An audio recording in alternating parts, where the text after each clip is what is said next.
important is networking and exhibiting to get yourself out there? Well, so I found my gallery in 2003, or they found me when I was exhibiting at the local pub, and the director of the gallery came and he really liked the work.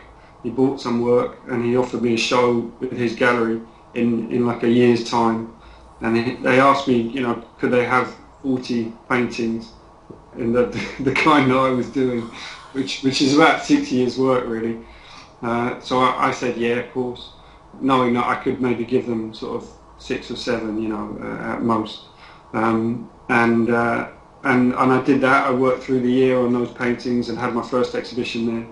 And this was a kind of fairly new sort of gallery, you know, and they you know, they were trying really hard to do stuff. They were, you know, and we kind of grown together. I've been with that gallery now for 11 years, so I'm still with them.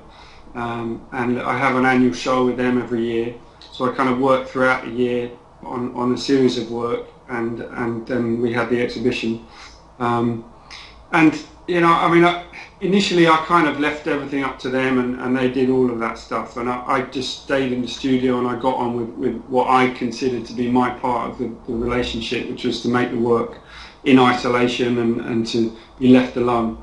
And then I guess over the last sort of 5 years really, you know, you get to a certain level, because these exhibitions were doing really well. You know, I started to have collectors, and you know, so it was a wonderful thing. Could I ask kind of what kind of prices you would and a collector would be looking at for one of your, because you make massive paintings. Are they kind of like 10-foot paintings? Oh no, they're like at the moment they're about 1.60 by 1.20 m, but it varies depending on the scene really. So yeah. You know, but I mean, I guess the recent paint itself about 16 to 18,000. Okay. So, but you know, weirdly, like years ago when I first started off, I was making much smaller paintings, and you know, it's almost more economical to make a lot of smaller paintings than to make 3 big ones, which is kind of what I do every year now. Yeah. You know, but I'm not thinking about things in terms of price, you know. So I may, in the course of a year, I make 3 big paintings now, whereas before I might have made, you know, 10 small paintings, you know. So, but I'm not, you know, I'm driven by the work sort of dictates itself. You know, I can't really work small anymore anyway. Yeah. You know, it doesn't interest me in the same way that it did back then, because there's more possibilities with larger work. So you know, I mean, it's, you know, I mean, it sounds like a lot of money, but then, you know, well, to me it sounds like a lot of money, but then when you're not making that much work throughout the year, and it, like last year, when in 2012 I started a painting that ended up taking me 8 months to do, you know, and that's, you know, I didn't even know if it was going to work at the end of those 8 months. Yeah. You know, so I suppose from another person's point of view, you're thinking, oh, you're producing 3 paintings a year. Surely you could, you know, just up the game and create more. But you're obviously being true to the work 100% year after year.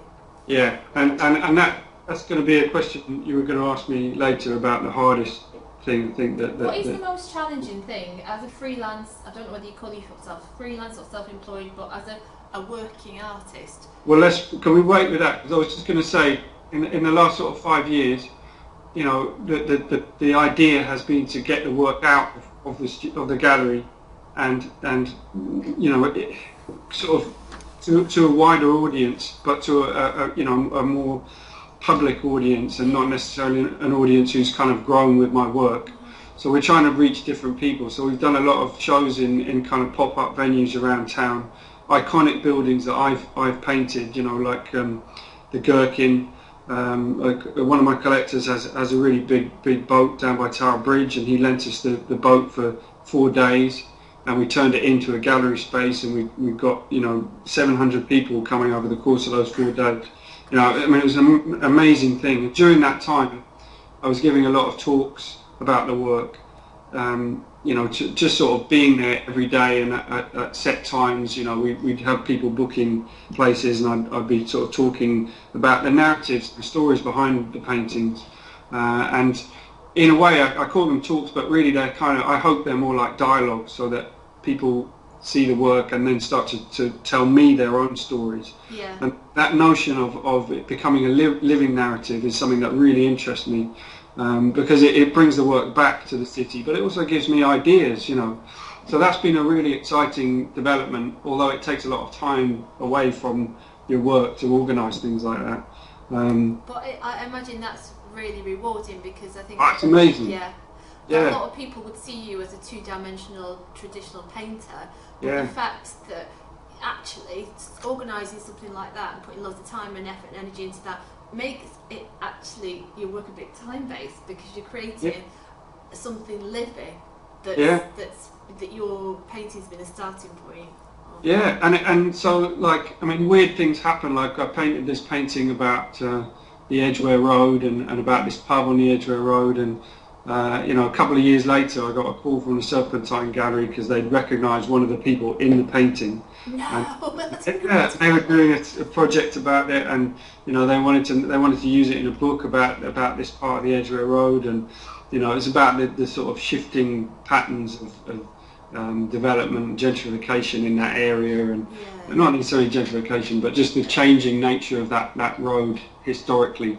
And you know, so the work kind of, you know, it got picked up in another way and used in another way, which was really interesting, because it, you know, I mean, it is that there is something alive about it. You know, I'm painting real people. You know, I mean, I hope they're likenesses that people will recognise. I'm not specifically trying to make them like physical portraits. No. Trying to get a sense of the spirit, really, you know, of what I'm painting. But how brilliant that someone recognised the one. It's amazing, you know, because you know, and that's happened a couple of times. I painted a fight in a pub, and the people who were fighting saw it in a newspaper and came down to the gallery and recognised themselves. You know, this is what I'm told by the people in the gallery.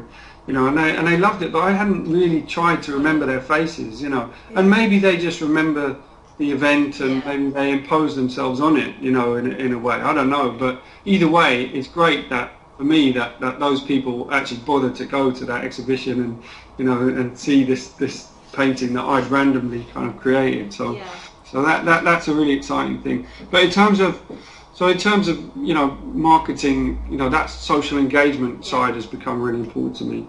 I've tried to engage with things like Facebook and Twitter. You know, I had an assistant doing it for a while, but you know, I felt like a cop out, really, because her voice wasn't my voice, and you know. But the problem is that I you know, I'll sort of tweet images of my work and comment about it, but you know, the problem is that I will paint over something, you know, regularly. So I'll be all optimistic, and then it will go and it will change completely, and I sort of don't want people to see that side of it. I want there to be some kind of mystery. You know, it's almost like there's too much stuff that's out there, and it's too obvious, and it's too, you know. But every once in a while, you know, I try and do that. But I know people who use it much better than me. Well, you know? It's our generation. I don't think we had the internet when I didn't have email at university. And yeah, I think the kind of whole culture and language that maybe our final years that I'm going to speak to have is obviously they've grown up with it, and they can use it more effectively than you or I. Yeah, I think so. I mean, you know, it's also a time thing. You know, I mean, if I spend time at home working on that, I'm not in the studio making work, and that's what I want to be doing. I don't want to be, you know, emailing all the time and doing all that side of it. You know, time is too precious, really. You know, I've got so many ideas. So anyway, so that's that side of it.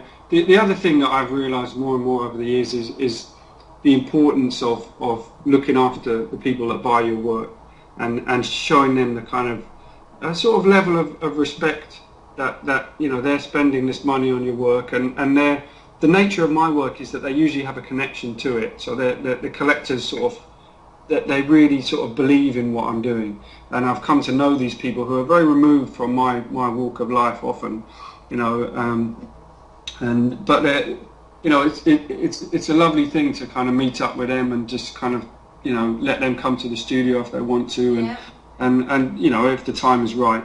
and you know, that whole sort of side of that, you know, is very important. You know, I had lunch with one the other day, and you know, his enthusiasm for what I do during a time where I felt quite low about it, and you know, I always constantly have the thought of stopping what I'm doing and doing something more sort of, you know, just less, what's the word, like, I mean, we're going to talk about challenges in a minute, but you know, it's all consuming, really. You know, and you can't stop thinking about it. And whereas teaching, you know, is a creative job, and you can switch it off at the end of the day. Yeah, you are on a treadmill, aren't you? When you're in a normal job or whatever. Yeah, I'm always thinking about the show next year and possible shows that could happen the year after, and you know, you're thinking, how can, you know, you're trying to create opportunities, and you know, you do write letters to people to say, you know, could we set up an exhibition here, could we do that, and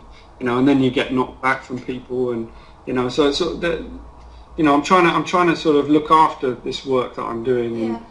And, but that question you asked me about challenges, and I think that the biggest challenge is to try and keep the integrity of what I do.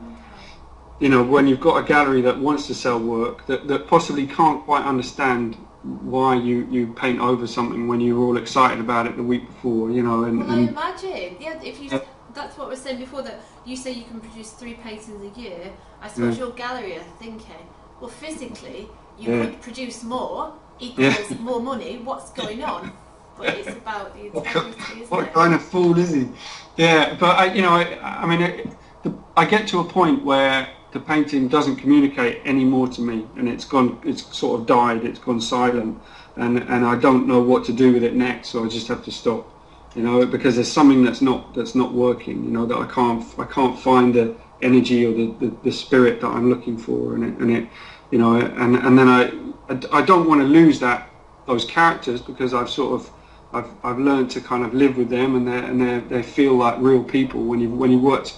Like the one I'm doing now, it's been kind of, I guess, 2.5 months, and I just started a new version of it last week, and it's a much better version. It says all the things that I want to say, but I've got to find a way of now carrying it through to the next stage, you know, and keeping that energy alive, really. So that's the hard thing of thinking. And also, now that we've got a young family, you know, and I'm sort of coming home, and you know, my wife will say, "Well, how's it going?" It's, "Oh, you know, I'm really struggling," you know, and she's there with 2 kids, and you know, she's really struggling, you know, and I'm sort of trying to, you know, because you know, I'm sort of financially the one who's providing for that at the moment, you know, because she's had to stop working. So, you know, so there's a lot of pressure that perhaps you could think, well, you know, maybe this is okay, maybe this painting will be all right, you know, and I'll just, you know, but actually it's not what I believe in, and you know,